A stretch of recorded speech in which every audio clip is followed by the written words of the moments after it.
Ini nun sukun berjumpa dengan huruf dha. Huruf dha itu termasuk salah satu huruf ikhfa hakiki dan dia tergolong kepada ikhfa hakiki awsat. Nah, kenapa dikatakan awsat? Nah, ini namanya adalah mad jaiz munfasil. Namun sebelum itu perhatikan terlebih dahulu rumus mad tabi'i yang di kotak nomor 3.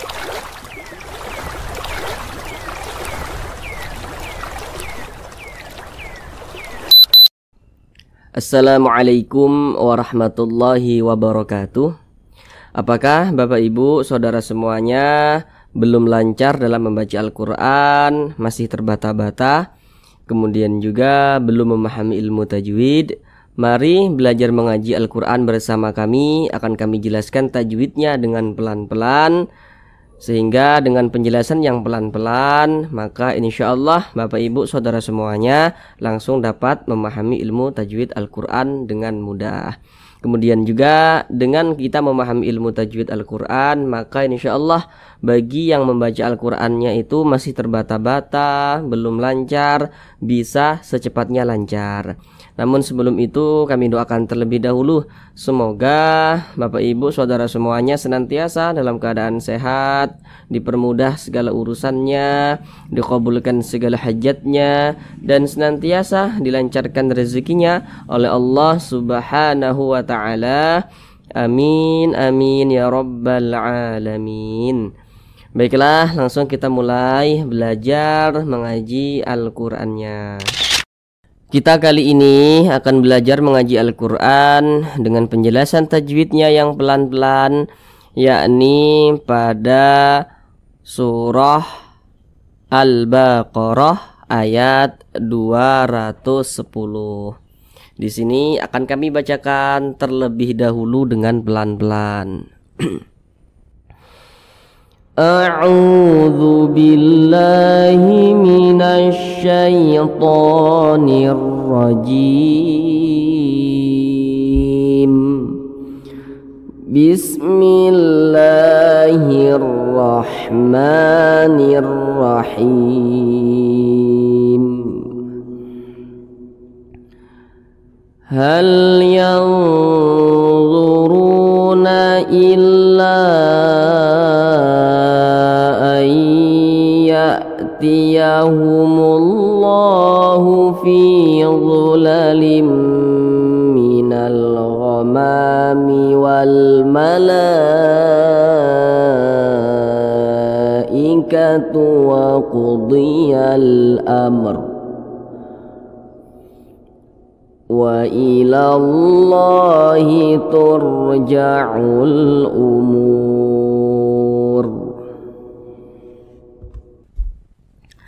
Baik, sekarang kita bahas tajwidnya dengan pelan-pelan. Namun sebelum itu ada beberapa hal yang kami sampaikan di awal supaya lebih memudahkan Bapak Ibu saudara semuanya dalam memahami apa yang kami sampaikan nantinya. Kemudian yang pertama di sini ya, kalau kami katakan nanti huruf di belakangnya atau huruf sebelumnya, maka huruf yang berposisi sebelah sini, sebelah kanan. Sebelah kanan. Kalau nanti kami katakan huruf di depannya atau huruf setelahnya, maka huruf yang berposisi sebelah sini, sebelah kiri, sebelah kiri. Yang pertama di sini ada huruf lam sukun ya. Kalau huruf sukun daripada huruf hijaiyah itu, maka huruf Latin yang pertama itu kita double menjadi 2, begitu cara mudahnya. Huruf lam kalau ditulis menggunakan huruf Latin tuh A, B, C sampai Z. Nah, coba kita tulis huruf lam menggunakan huruf Latin. Huruf pertamanya adalah L kan. Nah, maka kalau huruf lam itu sukun, maka huruf pertamanya kita ambil daripada huruf Latinnya, maka huruf L. Maka ini H ditambah L jadinya hal, seperti itu. Hal yang zuru. Kemudian di sini ada huruf nun sukun berjumpa dengan huruf dha. Nah, namun sebelum itu perhatikan dulu di samping. Kalau kita membaca Al-Quran apabila berjumpa dengan huruf nun sukun atau berjumpa dengan salah satu tanda baca tanwin ya. Tanda baca tanwin itu ada 3 tuh. Yang nomor 1 baris 2 di atas fathah tain namanya. Yang nomor 2 baris 2 di bawah kasrah tain namanya. Yang nomor 3 dhammah tain namanya. Nah, pokoknya setiap membaca Al-Quran berjumpa dengan huruf nun sukun atau berjumpa dengan salah satu tanda baca tanwin, maka kita perhatikan huruf di depannya atau huruf setelahnya. Nah, ini huruf non sukun. Nah, kita perhatikan huruf di depannya atau huruf setelahnya. Nah, mana huruf di depannya? Tadi sudah kami jelaskan di awal, berarti yang di sebelah kiri. Ini huruf non sebelah kiri di depan huruf nun yang mana? Nah, huruf dha ini. Nah, ini non sukun berjumpa dengan huruf dha. Nah, ini kan ya ditambah. Ini kan huruf non sukun, ini dia huruf non ini sukun nih. Huruf non sukun, huruf nun yang sukun berarti jadi n. Ini kan pada awalnya dibaca yan gitu kan, yan. Nah, akan tetapi karena nun sukunnya berjumpa dengan huruf dha, maka cara membaca huruf nunnya ini tuh disamarkan begitu. Jadi jangan dibaca yan jelas, jangan, tapi disamarkan. Mengeluarkan huruf n-nya tuh nunnya tuh disamarkan. Perhatikan di samping. Ini nun sukun berjumpa dengan huruf dha. Huruf dha itu termasuk salah satu huruf ikhfa hakiki dan dia tergolong kepada ikhfa hakiki awsat. Nah, kenapa dikatakan awsat? Karena dia makharijul huruf nun dengan huruf dha ini dia di tengah-tengah. Jadi dia tidak terlalu jauh dan juga tidak terlalu dekat, di tengah-tengah begitu. Nah, sehingga cara membunyikannya itu disamarkan kemudian didengungkan. Nah, kemudian huruf dha ini kan dia termasuk huruf tebal nih, termasuk salah satu huruf isti'la. Maka ketika mendengungkannya ya, membacanya pun dibaca berdengung, disamarkan dan dibaca berdengung tapi ditebalkan dia begitu. Dibaca yang nah, ditebalkan. Jangan dibaca yang jangan, tapi ditebalkan. Yang zuru, nah, didengungkan itu ya digunahkan. Jadi suaranya itu kita tahan, kita panjangkan sejenak. Hal yang zuru, nah, seperti itu. Kemudian huruf ra dibaca tebal karena dia memiliki tanda baca dhammah. Nah, jadi huruf ra yang memiliki tanda baca dhammah ya, yang di tengah bacaan seperti ini, maka dia dibaca tebal, ya, dibaca tafkhim, sehingga pangkal lisan kita naik terangkat ke atas ketika kita mengucapkannya. Hal yang zuru. Kemudian ru dibaca panjang. Perhatikan rumus mad tabi'i yang di tengah, yang di kotak nomor 2. Kalau kita membaca Al-Quran apabila berjumpa dengan huruf waw sukun, ini huruf waw tanda sukun tuh seperti ini. Perhatikan huruf di belakang waw sukun. Kalau huruf yang berposisi tepat berada di belakang waw sukun atau tepat berada sebelum waw sukun, apabila dia memiliki tanda baca dhammah, maka huruf tersebut dibaca panjang. Ini huruf ra ini dibaca panjang sebab dia memiliki tanda baca dhammah dan posisinya tepat berada di belakang huruf waw sukun. Nah, kemudian kalau kita amati ya, yang rumus mad tabi'i yang di kotak nomor 2 itu, kemudian secara singkatnya ya, huruf waw sukun itu pasangannya adalah tanda baca dhammah, sehingga huruf di belakangnya atau huruf sebelumnya itu dibaca panjang seperti itu. Mad tabi'i panjangnya itu 2 harokat. Nah, 2 harokat itu untuk lebih mempermudah kita dalam belajar, kira-kira temponya itu 2 ketukan. Hal yang zuruna illa. Ketukannya itu hanya sarana saja itu untuk lebih mempermudah kita dalam belajar, dan ketukannya pun tergantung tempo bacaan kita seperti itu. Hal yang zuruna illa. Kemudian illah di sini kan huruf lam bertasydid nih. Kalau huruf sukun ya, huruf Latin yang pertamanya itu yang diambil. Kalau huruf itu bertasydid, maka huruf Latin yang pertamanya itu didobel menjadi 2. Ini kan huruf lam nih. Huruf lam coba ditulis menggunakan huruf Latin. Terdiri daripada huruf L yang pertama, huruf L, huruf A dan huruf M. Nah, huruf L-nya tuh didobel menjadi 2. I ditambah L2 di depannya dibaca illa, seperti itu. Seperti tulisan di bawah tuh. Illa. Nah, kemudian la dibaca panjang. Nah, ini namanya adalah mad jaiz munfasil. Namun sebelum itu perhatikan terlebih dahulu rumus mad tabi'i yang di kotak nomor 3. Kalau kita membaca Al-Quran apabila berjumpa dengan huruf alif, ini huruf alif nih. Nah, ini huruf alif yang disambung dengan huruf lam. Nah, apabila kita membaca Al-Quran berjumpa dengan huruf alif, kemudian kita perhatikan huruf di belakangnya, huruf yang berposisi tepat berada di belakang huruf alif itu kita perhatikan. Apabila ada huruf alif di belakangnya atau sebelum huruf alif itu ada huruf yang memiliki tanda baca fathah, maka huruf tersebut dibaca panjang. Nih, baris 1 ke atas ini disebut juga dengan tanda baca fathah atau harokat fathah. Nah, jadi huruf lam ini dibaca panjang sebab dia memiliki tanda baca fathah nih, posisinya tepat berada di belakang huruf alif. Pada awalnya namanya mad tabi'i, kemudian mad tabi'inya berjumpa dengan hamzah tapi di lain kalimat atau sudah di lain kata, maka namanya berubah menjadi mad jaiz munfasil. Panjangnya itu boleh 4, boleh 5 harokat. Mana huruf hamzahnya? Ini huruf hamzah nih. Nah, jadi kalau ada huruf alif yang memiliki tanda baca seperti ini, memiliki tanda baca atau memiliki baris, maka itu adalah huruf hamzah. Hal yanzuruna illa ya'tiyahumullah. Nah, kemudian di sini ada huruf nun sukun berjumpa dengan huruf ya. Huruf ya ini dia bertasydid. Nah, ini kan huruf nun sukun. Kalau kita tulis menggunakan huruf Latin kan terdiri daripada huruf N, huruf U dan huruf N kan, nun gitu kan. Nah, kalau huruf hijaiyah itu dia sukun, maka huruf Latin pertama yang kita ambil ini A ditambah N dibaca an. Nah, akan tetapi dikarenakan huruf nun sukunnya ini, huruf sukunnya ini di depannya ada huruf yang bertasydid, maka ini dibaca ai, jangan dibaca an tapi dibaca ai, langsung dimasukkan ke huruf yang di depannya ini, ke huruf ya. Nun sukun berjumpa dengan huruf ya. Tadi di awal sudah kami ingatkan, setiap kita membaca Al-Qur'an apabila berjumpa dengan huruf nun sukun ya kita perhatikan huruf di depannya, maka terjadilah suatu hukum tajwid. Ini nun sukun lagi nih ya, kita perhatikan huruf di depannya. Di sini huruf ya di depan huruf nun sukun. Kita lihat di samping, huruf ya itu termasuk salah satu huruf idgham bi gunnah. Maka cara membacanya itu dengan cara memasukkan kemudian disertai dengan gunnah, disertai dengan dengungan apanya yang dimasukkan. Nah, jadi yang dimasukkan itu bunyi nun sukunnya nih dimasukkan ke huruf ya, maka dibaca ai. Jadi huruf nun sukunnya ini ada tapi dianggap tidak ada, gitu. Jadi dibaca ai ya, gitu. Kemudian didengungkan, digunahkan. Jadi suaranya itu kita tahan sejenak, kita panjangkan. Ayyatiyahumullah. Nah, ini huruf hamzah ini dia sukun nih. Nah, jadi kalau huruf hamzah sukun ini dia agak sedikit berbeda. Tidak bisa kita menggunakan huruf Latin yang pertama yang kita ambil, tidak bisa, karena huruf hamzah itu kan huruf Latin pertamanya adalah huruf H. Nah, kalau dia huruf hamzah itu sukun tidak menjadi huruf H. Nah, ini ada perbedaan pengecualian tersendiri antara hamzah dan juga huruf ain. Nah, jadi ini dibaca ayya begitu, ayya.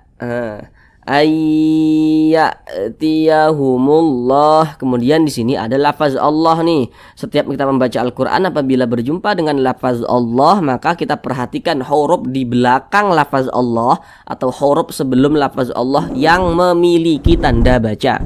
Ini lafaz Allah. Mana huruf di belakang lafaz Allah yang memiliki tanda baca? Berarti huruf mim ini ya. Yang kita perhatikan, yang menjadi fokus kita adalah tanda bacanya. Jadi kalau ada lafaz Allah, kemudian di belakang lafaz Allah itu ada huruf yang memiliki tanda baca dhammah seperti ini tanda baca dhammah namanya, atau tanda baca fathah, maka lafaz Allahnya itu dibaca tafkhim, dibaca tebal.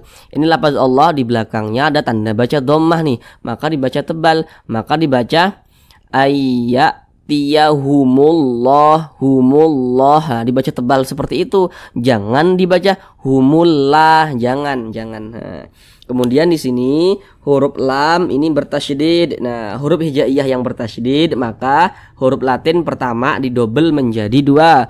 Huruf Latin itu huruf A, B, C sampai Z tuh. Coba kita tulis huruf lam menggunakan huruf Latin. Huruf pertamanya L kan, huruf L, huruf A dan juga huruf M. Kalau huruf hijaiyahnya itu bertasydid, maka huruf yang pertama daripada huruf Latinnya didobel menjadi 2. Berarti ini humu ditambah L2 di depannya, maka dibaca humullah begitu.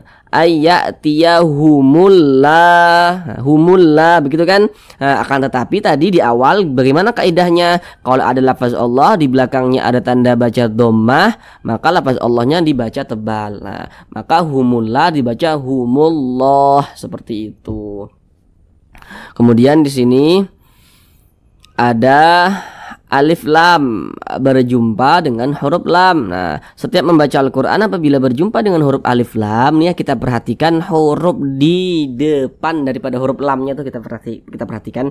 Ini huruf lam, ini huruf alif, ini huruf lam. Nah, di depan huruf lam yang ini kita perhatikan. Di sini di depan huruf lam masih huruf lam lagi. Kita lihat di samping, huruf lam itu termasuk salah satu huruf syamsiyah, maka alif lam berjumpa dengan huruf lam, hukumnya adalah alif lam syamsiyah. Alif lam syamsiyah itu biasa disebut juga dengan idgham syamsiyah.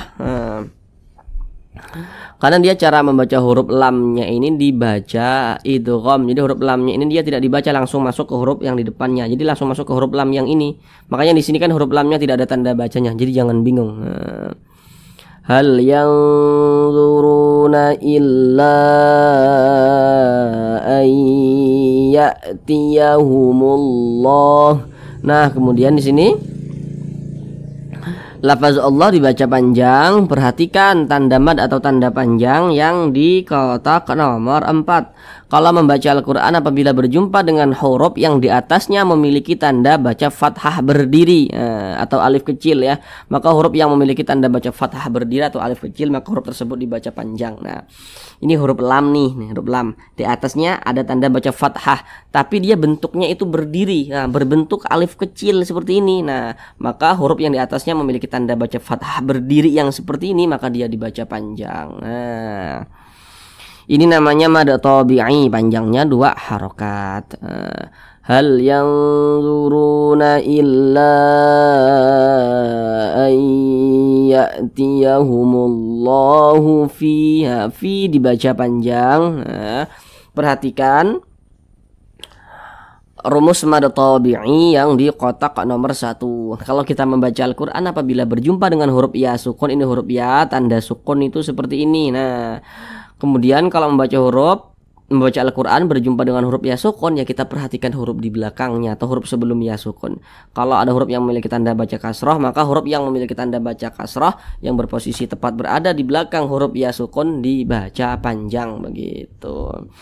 Makanya ini fi dibaca panjang nih, karena dia memiliki tanda baca kasroh dan posisinya berada di belakang huruf ya sukun. Nah, baris 1 ke bawah ini disebut juga dengan tanda baca kasroh fi. Ini namanya adalah mad tabi'i. Jadi secara singkatnya rumus mad tabi'i yang di kotak nomor 1, huruf ya sukun pasangannya adalah tanda baca kasrah, sehingga huruf sebelumnya atau huruf di belakangnya itu dibaca panjang seperti itu. Fi zulalim. Tanda baca tanwin berjumpa dengan huruf mim. Nah, tadi di awal sudah kami ingatkan, setiap kita membaca Al-Quran apabila berjumpa dengan tanda baca tanwin, maka perhatikan huruf di depannya atau huruf setelahnya, maka terjadilah suatu hukum tajwid. Tanwin berjumpa dengan huruf mim. Kita lihat di samping, huruf mim termasuk salah satu huruf idgham bi gunnah lagi. Maka cara membacanya dengan cara memasukkan, kemudian juga disertai dengan dengungan. Nah, jadi apa yang dimasukkan? Bunyi tanwin ini dimasukkan ke huruf mim. Jadi ini jangan dibaca zulalin, jangan, tapi dimasukkan ke huruf mim. Maka dibaca zulalim. Nah, begitu. Kemudian didengungkan. Nah, ditahan suaranya, kita panjangkan sejenak. Fi zulalim minal ghamah, seperti itu. Kemudian di sini ada huruf lam, ini dia sukun ya. Huruf hijaiyah kalau dia sukun, maka huruf Latin yang pertama yang kita ambil. Nah, huruf lam kalau kita tulis menggunakan huruf Latin, maka huruf L yang pertama. Maka mina ditambah L dibaca minal, begitu. Kemudian minal ghamah, di sini ada alif lam berjumpa dengan huruf gha. Huruf ghain. Nah, kita lihat di samping, huruf gha itu termasuk salah satu huruf qamariyah, maka alif lam berjumpa dengan huruf gha ini hukumnya adalah alif lam qamariyah. Alif lam qamariyah biasa disebut juga dengan izhar qamariyah, karena dia cara membaca huruf lamnya ini dibaca jelas, dibaca izhar begitu. Minal terbaca. Kalau syamsiyah tadi kan huruf lamnya tidak dibaca, kalau qamariyah dibaca. Minal ghamah, ma dibaca panjang. Perhatikan lagi rumus mad tabi'i yang di kotak nomor 3. Kalau membaca Al-Quran apabila berjumpa dengan huruf alif, ini huruf alif nih ya, kaki ke atas nih ya, huruf alif nih ya. Apabila kita membaca Al-Quran, jika berjumpa dengan huruf alif, perhatikan huruf di belakangnya. Kalau huruf di belakang huruf alif ada huruf yang memiliki tanda baca fathah, maka huruf tersebut dibaca panjang. Ini alif, di belakangnya ada huruf yang memiliki tanda baca fathah, maka huruf yang memiliki tanda baca fathah ini dibaca panjang. Mad tabi'i panjangnya 2 harokat atau kira-kira 2 ketukan. Minal ghamah, miwal mala. Nah, ini huruf lam sukun lagi, berarti huruf lam sukun jadi L, maka wa ditambah L dibaca wal. Wal malah. Nah, kemudian di sini alif lam berjumpa dengan huruf mim. Kita lihat di samping, huruf mim termasuk salah satu huruf qamariyah. Maka alif lam berjumpa dengan huruf mim, hukumnya adalah alif lam qamariyah lagi. Maka huruf lamnya dibaca jelas. Wal mala. Nah, kemudian la ini namanya mad wajib muttasil. Namun sebelum itu perhatikan dulu tanda mad atau tanda panjang yang di kotak nomor 4. Kalau kita membaca Al-Quran, apabila berjumpa dengan suatu huruf yang di atasnya memiliki tanda baca fathah berdiri, maka huruf tersebut dibaca panjang. Ini huruf lam nih, di atasnya ada tanda baca fathah berdiri, maka huruf lam ini dibaca panjang. Nah, pada awalnya namanya mad tabi'i, kemudian mad tabi'inya berjumpa dengan huruf hamzah nih. Nah, tapi dalam satu kalimat, atau dalam satu kata, maka namanya berubah menjadi mad wajib muttasil. Panjangnya itu 5 harokat. Dibaca 4 harokat apakah boleh? Boleh. Jadi boleh 4, boleh juga 5 harokat. Sama dia dengan mad jaiz munfasil. Wal malaikatu wa qudiyal amr. Nah, kemudian di sini ada alif lam berjumpa dengan huruf hamzah. Nah, tadi di awal kalau misalkan huruf alif itu memiliki tanda baca, maka dia adalah huruf hamzah. Nah, kita lihat di samping, huruf hamzah termasuk salah satu huruf qamariyah. Maka alif lam berjumpa dengan hamzah, hukumnya adalah alif lam qamariyah. Makanya di sini huruf lamnya itu terbaca dia. Wa qudiyal amr. Nah. Kemudian di sini yang pertama ada huruf mim sukun berjumpa dengan huruf ra. Nah, ini hukumnya kita lihat di samping. Hukum mim sukun itu ada 3. Sekarang fokus yang di nomor 3 yang izhar syafawi. Nah, jadi kalau kita membaca Al-Quran, apabila berjumpa dengan huruf mim sukun di depannya sini ya, bukan huruf ba, bukan huruf mim, maka semua hukumnya namanya izhar syafawi. Ini huruf mim sukun nih, di depannya sini huruf ra nih, bukan huruf ba, bukan huruf mim, maka hukumnya adalah izhar syafawi. Maka dibaca jelas, tidak berdengung. Makanya dibaca pendek saja. Wa qudiyal amr. Jangan dibaca wa qudiyal amr. Jangan seperti itu. Nah, karena di sini izhar syafawi, maka amnya dibaca pendek. Amr. Nah, begitu. Kemudian ketika kita berwaqaf ya, tepat di huruf ra kita sukunkan. Jangan dibaca amru, jangan. Kalau kita berwaqaf atau berhenti di huruf ra kita sukunkan. Kenapa disukunkan? Kalau membaca Al-Quran kemudian kita berwaqaf atau berhenti tepat di huruf yang tidak dibaca panjang, maka huruf tersebut harus kita sukunkan. Ini kan kita berwaqaf atau berhenti tepat di huruf ra kan tidak dibaca panjang, enggak? Makanya huruf ra kita sukunkan, begitu. Kemudian huruf ra ini kan sukun amr. Nah, huruf ra kalau kita tulis menggunakan huruf Latin terdiri daripada huruf R yang pertama kan, huruf R dan juga huruf O. Huruf pertamanya R. Kalau huruf hijaiyah dia sukun, maka huruf Latin yang pertama yang kita ambil, maka am ditambah R dibaca amr, begitu. Kemudian huruf ra ini dia sukun. Kalau huruf ra itu sukun, nah kita perhatikan huruf di belakang daripada huruf ra sukun. Nah, di sini ada huruf sukun lagi ya. Perhatikan lagi di belakangnya, begitu. Di sini kalau ada huruf ra sukun, di belakangnya ada huruf yang memiliki tanda baca fathah, maka huruf ra-nya itu dibaca tebal, dibaca tafkhim. Nah, sehingga pangkal lisan kita naik terangkat ke atas ketika kita mengucapkannya. Maka ini huruf ra-nya ditebalkan. Amr. Wa qudiyal amr, begitu. Kemudian di sini ada tanda waqaf, qaf dengan lam yang bermakna al-waqfu aula. Jadi maksudnya itu berwaqaf lebih utama atau berhenti lebih utama. Jadi kalau menemukan tanda waqaf seperti ini, maka lebih utama kita berwaqaf terlebih dahulu atau berhenti terlebih dahulu, baru kita lanjutkan lagi bacanya, seperti itu. Kemudian wa ilallah, di sini ada lafaz Allah. Nah, setiap membaca Al-Quran apabila berjumpa dengan lafaz Allah, maka kita perhatikan huruf di belakang lafaz Allah yang memiliki tanda baca.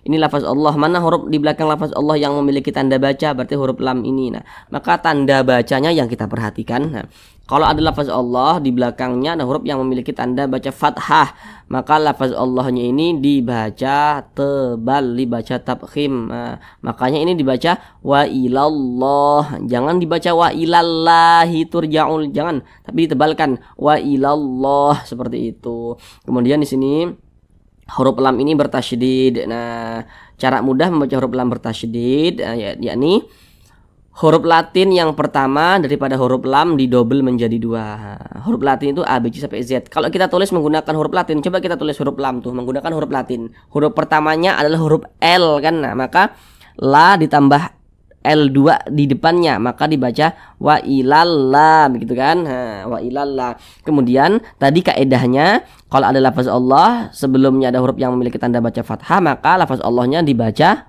tebal, maka dibaca wa ilallah begitu. Kemudian di sini ada alif lam berjumpa dengan huruf lam. Nah, kita lihat di samping ya, huruf lam termasuk salah satu huruf syamsiyah, maka alif lam berjumpa dengan huruf lam hukumnya adalah alif lam syamsiyah. Nah, kemudian lafaz Allah dibaca panjang, perhatikan tanda mad yang di kotak nomor 4. Karena di atas lafaz Allah ini ada tanda baca fathah berdiri, nah sehingga lafaz Allahnya ini dibaca panjang. Nah, tapi ada pengecualian. Kalau di Al-Quran Mushaf Madinah, kalau nanti saudara semoga bisa pergi umroh dan haji ke tanah suci, ya, atau membuka Al-Quran di HP, kemudian di atas lafaz Allahnya tidak ada tanda baca fathah berdiri seperti ini, maka lafaz Allah harus tetap dibaca panjang. Karena biasanya di penulisan Al-Quran Mushaf Madinah itu di atas lafaz Allahnya itu dia tidak ada tanda baca fathah berdiri seperti ini, tapi lafaz Allah harus tetap dibaca panjang. Nah, wa ilallah ini mad tabi'i, wa ilallahi turja'ul umur. Nah, kemudian di sini ada huruf ra sukun. Nah, cara mudah membaca huruf sukun atau huruf mati. Huruf ra kalau kita tulis menggunakan huruf Latin terdiri daripada huruf R kan yang pertama. Coba kita tulis menggunakan huruf Latin, huruf R dan juga huruf O. Apabila huruf hijaiyah itu sukun, maka huruf Latin yang pertama yang kita ambil, maka huruf ra sukun jadi R. Maka tu ditambah R dibaca tur, tur seperti itu. Kemudian apabila membaca Al-Quran berjumpa dengan huruf ra sukun, kita perhatikan huruf di belakang huruf ra. Tanda bacanya itu kita perhatikan. Ada huruf ra sukun, di belakangnya ada tanda baca dhammah, maka huruf ra-nya dibaca tebal, dibaca tafkhim begitu. Sehingga huruf ra ini dibaca tebal nih. Huruf ra sukun di belakangnya sini ada tanda baca dhammah. Nah, atau tanda baca fathah di sini yang kita temui dhammah, maka huruf ra dibaca tebal. Wa ilallahi turja'ul umur. Nah, di sini huruf lam lagi dia sukun. Huruf lam sukun jadi L. Ja'u ditambah L ja'ul jadinya begitu. Kemudian di sini alif lam berjumpa dengan huruf hamzah. Tadi sudah kami jelaskan di awal ya. Kita lihat di samping huruf hamzah termasuk salah satu huruf qamariyah. Maka alif lam berjumpa dengan hamzah hukumnya adalah alif lam qamariyah. Kemudian mur ini namanya mad arid li sukun, namun sebelum itu perhatikan terlebih dahulu rumus mad tabi'i yang di kotak nomor 2 yang di tengah. Kalau membaca Al-Quran berjumpa dengan huruf waw sukun, ini huruf waw tanda sukun itu seperti ini. Perhatikan huruf di belakang waw sukun. Apabila huruf di belakang waw sukun ada huruf yang memiliki tanda baca dhammah, maka huruf yang memiliki tanda baca dhammah tersebut dibaca panjang. Makanya mu dibaca panjang karena dia memiliki tanda baca dhammah dan berposisi berada di belakang huruf waw sukun. Nah, kemudian mad tabi'inya berjumpa dengan huruf ra nih. Huruf yang disukunkan, nah, maka namanya berubah menjadi mad arid li sukun. Panjangnya boleh 2 harokat, boleh 4 harokat hingga 6 harokat, yang terpenting konsisten dalam sekali bacaan. Nah, mana huruf yang kita sukunkan? Huruf ra. Nah, ini kan kita baca umur. Kalau kita berhenti tepat di huruf ra kita baca umur, jangan dibaca umuru, jangan. Tapi huruf ra kita sukunkan. Kenapa huruf ra disukunkan? Nah, masih sama kaidahnya kalau kita membaca Al-Quran berwakaf atau berhenti tepat di huruf yang tidak dibaca panjang, maka huruf tersebut harus kita sukunkan, harus kita matikan seperti itu. Ini kita berwakaf tepat di huruf ra. Huruf ra kan tidak dibaca panjang, makanya kita sukunkan. Nah, kemudian huruf ra ini sukun ya, berarti dia jadi R, maka umu ditambah R jadinya umur begitu. Kemudian huruf ra sukun ya, kita perhatikan huruf di belakang huruf ra sukun, nah, yang memiliki tanda baca nih. Ini huruf ra. Mana huruf di belakangnya yang bukan yang ini, bukan huruf yang sukunnya tapi di belakangnya lagi, berarti yang dhammah ini. Kalau ada huruf ra sukun di belakangnya ada huruf yang memiliki tanda baca dhammah, maka huruf ra-nya dibaca tebal. Sehingganya huruf ra ini dibaca tebal atau dibaca tafkhim. Dibaca umur, ditebalkan. Wa ilallahi turja'ul umur. Begitu. Baik, cukup sekian pembelajaran kita pada kali ini. Nah, silakan Bapak Ibu Saudara semuanya pelan-pelan latihan di rumah dengan apa yang telah kita pelajari dan yang telah kita pahami ya, supaya tidak lupa. Kami doakan semoga Bapak Ibu Saudara semuanya yang belum lancar bisa segera lancar. Kemudian juga yang belum paham ilmu tajwid bisa segera memahami ilmu tajwid. Assalamualaikum warahmatullahi wabarakatuh.